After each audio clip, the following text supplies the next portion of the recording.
একটি গ্রামে দুইটি ষাঁড় ছিল, একটি সাদা ষাঁড় আর একটি কালো ষাঁড়। তারা দুই ভাই। তারা পরিবারের সমস্ত খাটুনির কাজ করত। মালিকের একমাত্র কন্যা ছিল, যার জন্য শহরের এক যুবক বিয়ের প্রস্তাব পাঠিয়েছিল। কন্যার বাবা মা ভাবলেন অতিথিদের জন্য সুস্বাদু খাবার প্রস্তুত করতে হবে।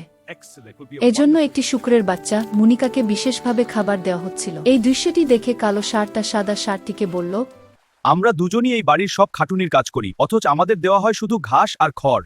অথচ এই শূকরকে প্রতিদিন ভালো খাবার দেওয়া হচ্ছে, এটা কেন? প্রিয় ছোট ভাই, এর প্রতি ঈর্ষা করো না। শূকরের খাওয়া হচ্ছে মৃত্যুর খাদ্য। এটি শুধুমাত্র অতিথির জন্য সুস্বাদু খাবার তৈরি করার জন্য।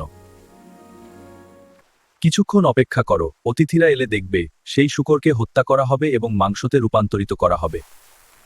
মুনিকার প্রতি ঈর্ষা করো না, সে খাচ্ছে মৃত্যু। তুমি সন্তুষ্ট হয়ে খাও ঘাস আর খড়। এগুলোই তোমার জীবনের দীর্ঘায়ুর নিশ্চয়তা।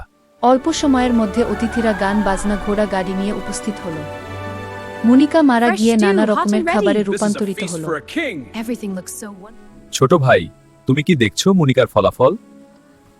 হ্যাঁ ভাই, এমন খাদ্যের চেয়ে আমাদের ঘাস আর খড় অনেক ভালো। আমাদের খাদ্য আমাদের ক্ষতি করে না এবং জীবন দীর্ঘায়ু দেয়।